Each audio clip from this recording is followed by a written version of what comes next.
Ya pemirsa, ini pemandangan yang menakjubkan, Masya Allah sekali ya. Kita melihat ada sebuah masjid yang terlihat berdiri tegak, namun di sekelilingnya ini sudah kehancuran bergepung. Jadi kita melihat ini adalah di desa Tanjung Karang, Kecamatan Karangbaru, Aceh Tamiang. Begitu banyak pohon di sekitar masjid dan pondok pesantren Darul Mukhlisin. Namun saat ini kondisinya memang sudah berangsur-angsur pulih ya, malah sudah juga kayu-kayu yang mengepung dari masjid ini sudah mulai dibersihkan secara bertahap di sana. Kita langsung saja menyapa rekan kita, ada Alvin Saputra yang bisa menyaksikan langsung bagaimana kokohnya sebuah masjid di tengah terjangan banjir bandang di sana. Alvin, silakan dengan laporan Anda.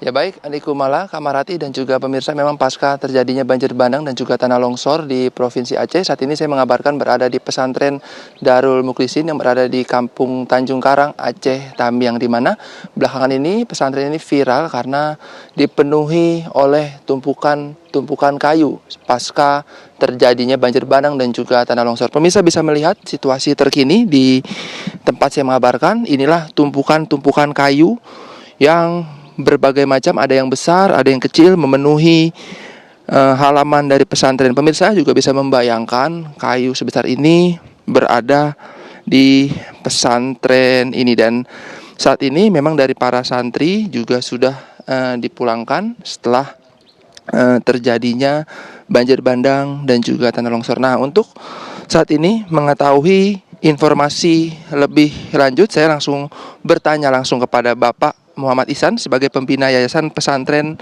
Darul Mukhlisin. Halo Pak, selamat pagi. Selamat pagi. Selamat pagi ya. Pak, bisa dijelaskan Pak, mungkin ini untuk luas pesantren sendiri berapa hektar atau berapa meter Pak? 5 hektar, 5.000 meter ya. 5 meter ya Pak ya.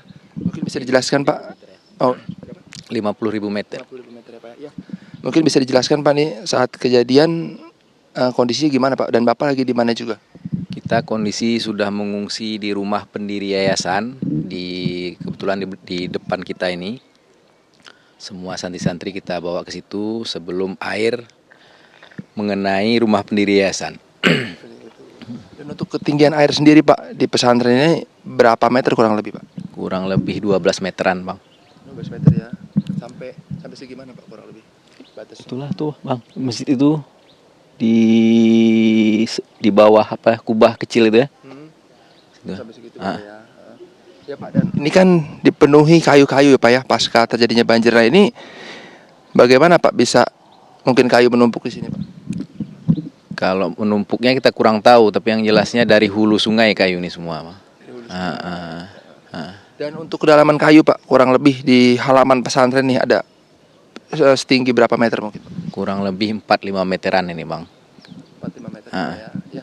Tapi dari pemerintah sendiri Pak, sudah ada bantuan ataupun tanggapan dari pemerintah terkait ini Pak? Alhamdulillah pemerintah pun sudah mulai turun tangan. Kita hari ini total alat berat yang udah masuk sekitar 6 udah. Dari mulai ekskavator, bulldozer sudah masuk. Kabarnya pun pelan-pelan besok ada lagi menyusul alat yang baru. Ya, dan untuk informasi Pak, nih nanti kayunya bakal dibersihkan atau gimanain Pak setelah ini?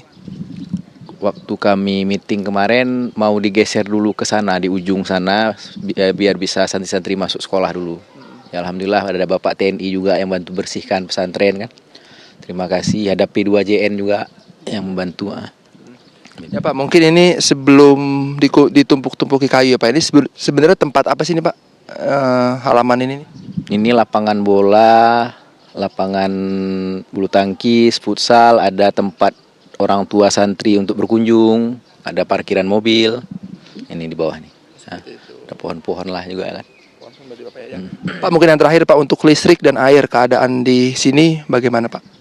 Di pesantren belum bisa hidup karena memang kondisi masih seperti ini, tapi di dusun bukit ke atas sudah mulai hidup walaupun ada mati-mati sekali-sekali gitu. Oke. Pak Ihsan, makasih banyak untuk informasinya terkait ini, dan itulah pemirsa tanggapan dari Pak Ihsan sendiri terkait pasca terjadinya banjir bandang dan juga tanah longsor di Provinsi Aceh. Dan saat ini saya nantinya akan mengabarkan lebih lanjut terkait pasca bencana di Provinsi Aceh. Sementara Kamarati dan Andi Kumala kembali ke studio.